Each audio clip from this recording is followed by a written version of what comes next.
Hey. Hey. How are you doing, kiddies? Always lost in study. I don't believe in IQ tests. I've never taken one. The most important things in life, of course, are not quantifiable. Being smart is extremely important to have a good job and whatnot. But of course, the most important thing is wisdom. When's the last time you heard anybody in the real world use the word wisdom? The reason why they don't is because it doesn't get you laid and it doesn't get you paid. Now, I know that's kind of slightly funny, but it's true. I'd like you to take an IQ test, and there's not going to be a written exam. But this should be a reflection of what it is you comprehend, to be able to see underneath nonsense or not being able to. Just do a YouTube search of Richard Feynman on magnetism, or just type in Feynman on magnetism. His name is Feynman. Okay? Just type in Feynman on magnetism. There are like 50 copies of the same video. It's a rather old video, and he's sitting in a high-backed chair, and he's got his hands folded like this most of the time. And this is an IQ test for you. You should take it. Now, this guy is extremely respected. He's dead now. He was a colossal fool.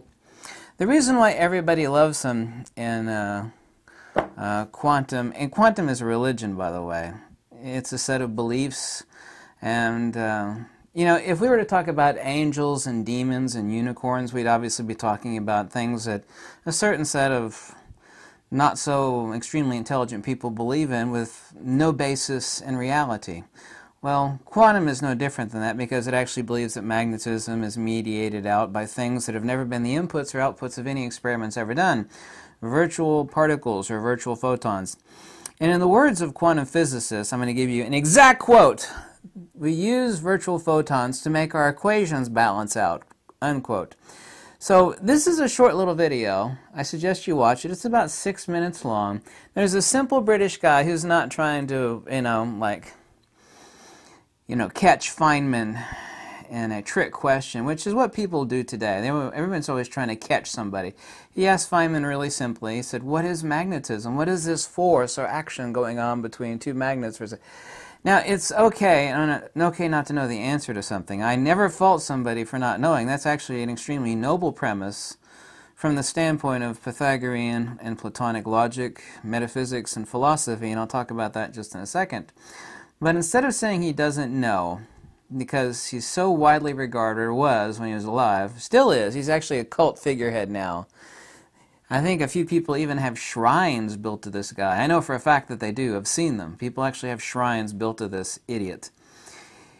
He never explains what magnetism is, and he wiggles and squirms in his chair, and he gives an analogy of an old woman slipping on the ice, and he keeps wiggling and twitching in his chair and changing position and moving his butt and, wiggling like a frog on a hot plate. And then he ultimately says something to the effect of, well, it's just too complicated. I just can't frame it in a way that you'll be able to understand it. Now, if you think that he answers, as a British guy asking the question off camera, what is this? Yeah, but Feynman gives a attempt at an answer, and then the British guy says, but what is magnetism? What is this thing going on? And Feynman twitches and squirms and talks about an old lady slipping on the ice. Now, if after watching this, here's the IQ test, you think that Feynman either partially or fully answered the British questioner's question, answered it. If he answered the British guy's query, then you're an idiot. You absolutely failed the IQ test, and you should go find your high school teacher and slap the bejesus out of her. Not literally. You failed. If, however, you can actually wipe away the charisma and whatnot of this guy and see him for the snake oil salesman that he was, then you have wisdom. Now, there's a huge difference in the Greeks. Unlike Europe and Western society did not make a clear differentiation between episteme and gnosis, empirical knowledge and wisdom. There's some people out there that are human calculators, and they could do all sorts of interesting, even algorithms inside their head. They their ability to cogitate to complex answers to complex questions is rather remarkable, but they have no common sense. These are the same idiots that will stick their finger in the light socket and kill themselves.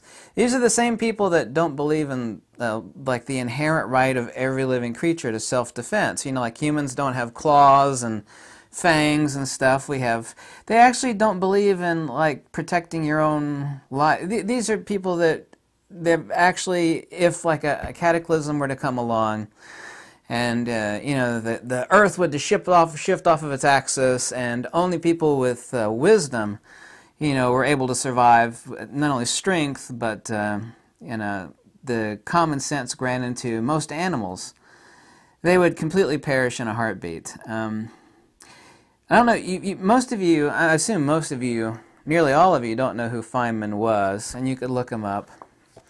And I've got many of his important books, including this one. And it's just the most remarkable. It is a religion. But the reason why, and this is the important thing, because charisma, and this is my quote, charisma is the cloak or the false wisdom of the fool and the fraud. If someone is not very smart, the same thing with like a beautiful woman. I mean, not saying you can't be both a beautiful woman and incredibly intelligent, but I mean, if you've got amazing looks, I mean, you could just skate right through life. People that have charisma, hi, how you doing, buddy? Good. These people can skate through life just like a beautiful woman can. Charisma is that cloak of a fraud and a fool. The reason why he was so beloved in academia, he was an academician, and famous for all his babbling, rambling on quantum, which is a religion, is because he had 1 billion charisma points. I mean, he would talk about going to strip bars, and he'd smoke he'd take a drink and take a puff on a cigarette, and you can actually find some of his stuff on YouTube. And people have a tremendous cult following around this guy, because he was like intellectual man candy. He was like to brain-dead, intelligent, yet incredibly foolish nerds.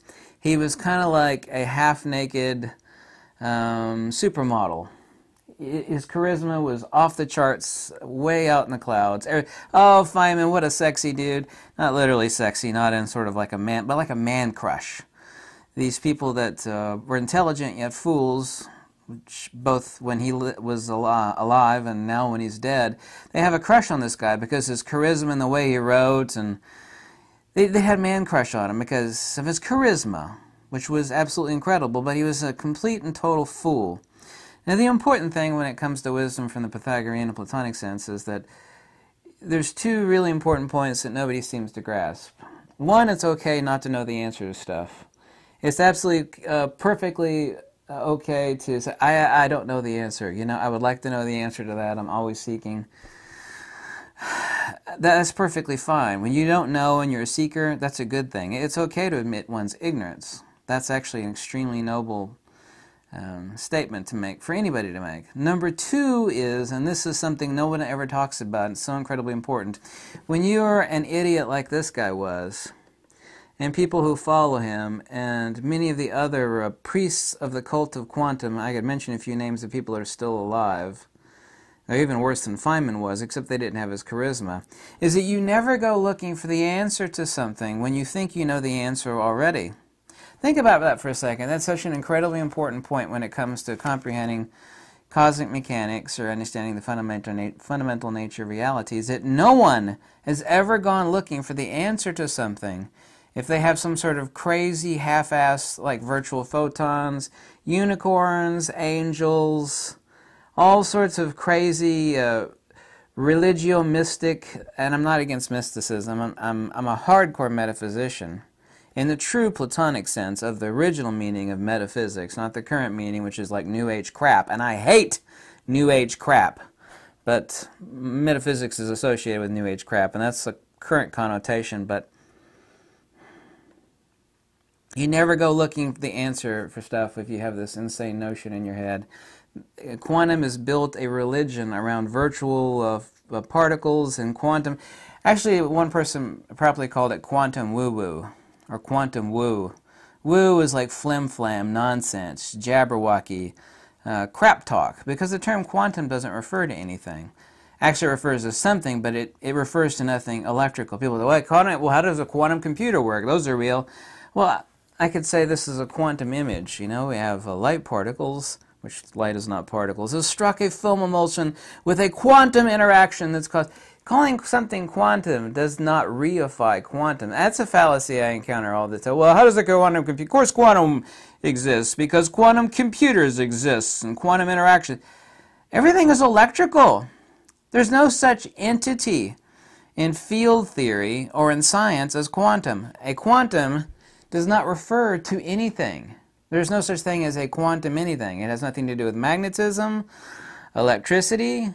It has nothing to do with gravity or the phenomena we call gravity. It has nothing to do with electrostatics or dielectricity. Quantum refers to nothing. Quantum interaction, we have quantum bombardment, quantum particles, quantum computers.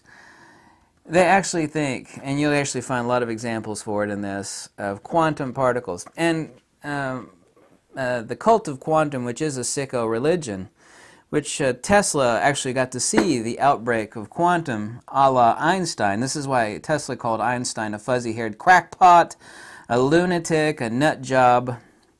Tesla actually saw the birth of quantum. In that case, relativity and you know, the emergence of quantum. He acknowledged it for what it was, which is absolute bullshit. But you should take a look at that video. Just type in Feynman on magnetism. So there's 50 or so videos on YouTube. They're all the same. They're all about 5 or 6 minutes long. He's sitting in a high-back chair. And take the test. And see if you have the intellectual capacity and the wisdom and the wherewithal to see what a disgusting fraud he is. Now, if Feynman had said, when he was being questioned, you know, what is magnetism? What's going on in this interaction? I really don't know. You know, I have some theories and some ideas, but fundamentally I don't. That would have been commendable. I would have applauded him for that.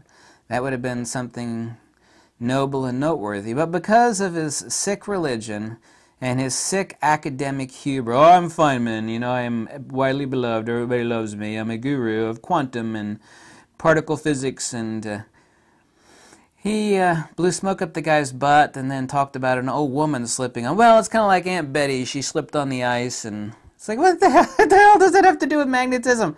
And he finally goes, well, you know, it's really beyond your comprehension. I can't explain it to you in ways that you'll be able to comprehend. Well, isn't that beautiful? Like, if you don't know the answer to something, but you're egotistically full of yourself, you full of shit, you just go, well, you know, I could explain it to you, but you really don't have the intellectual frame of reference to comprehend the words that would be coming out of my mouth. It's like, whoa, see, you don't know the answer, and you're an egotistical asshole pretending to know the answer. This is... He's not the founder. Einstein and a couple of others were the founders of quantum, but he's kind of like the current pope. Well, not the current pope, he's dead now, but he was like the main pope of the cult of quantum. It's a sick-ass religion. It has no basis in reality. It's not based in the electrical and field theory of Faraday, Steinmetz, Nikola Tesla, Oliver Heaviside, James Clerk Maxwell. It has nothing to do with either Mother Nature or the true cosmic mechanics of how the universe works. It is a convoluted sicko religion with no basis in fact. None. Virtual particles are not the outputs or inputs of any experiment ever done by anybody. They are a conceptual brain fart from this sick religion. It has no basis in fact. So take a look at the video and take the IQ test for yourself. Thank you so much for watching.